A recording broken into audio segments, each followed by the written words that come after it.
a Netflix original film. The Wi-Fi isn't working. In the event of a global communications breakdown, do the following. Stay inside. What just happened here is happening everywhere. Avoid strangers. We've all been deserted. I don't trust them. And most importantly, do not panic. Julia Roberts. What happens next? Mahershala Ali. I knew something was coming. Leave the World Behind. Rated R. Now playing only on Netflix. Hi y'all, I'm Lita Gore, filling in for Ike Morgan this week for Today's Down in Alabama.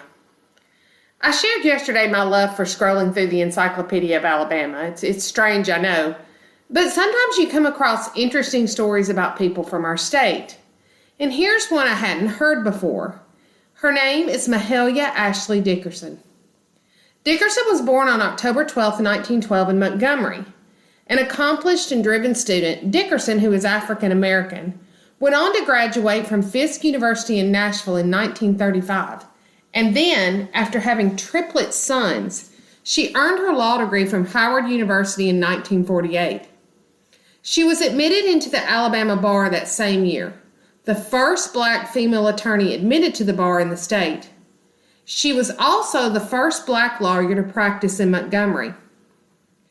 Dickerson later moved to Alaska, where she became the first African American woman admitted to the bar in that state. Throughout her career, she was known for her advocacy for the poor and underprivileged of all races. She faced discrimination of her own as well, struggling to find the 5 sponsors needed to join the Alabama Bar Association, the professional group of attorneys in the state. She was also not invited to join the American Bar Association until years later when she was admitted in Alaska. In 1995, the National Bar Association honored Dickerson by presenting her with the Margaret Brent Award, which recognizes the accomplishment of women lawyers who have excelled in their field and paved the way for others to find success.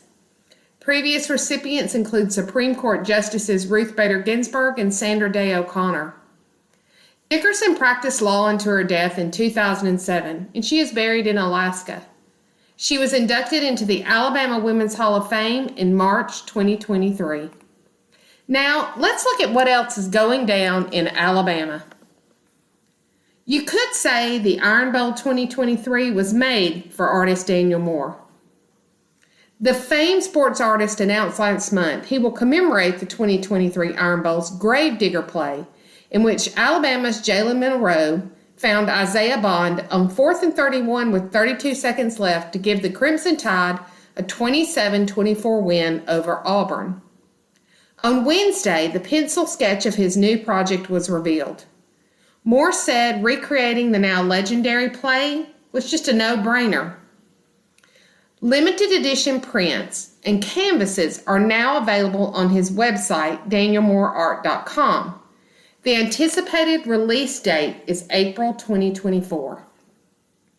On a much more serious note, a minister to Alabama death row inmates said he had to sign a form acknowledging that he could die in an accident involving nitrogen when the state is scheduled to administer a novel execution method next month. Reverend Jeff Hood, the spiritual advisor for Kenneth Smith, said he could not counsel Smith in the inmate's last moments unless he signed the form acknowledging the risk associated with nitrogen, the gas Alabama will use for the first time when it executes Smith on January 26, barring legal or other developments.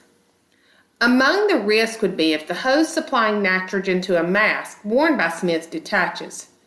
Because of that, Hood will have to stay at least 3 feet away from Smith's mask, which the minister said will prevent him from anointing Smith with oil and administering the inmate's last rites. Smith is set to be executed for the 1988 murder-for-hire death of Elizabeth Sennett in Jefferson County. That's all we have for today. Check back with AL.com throughout the day for what's going down in Alabama.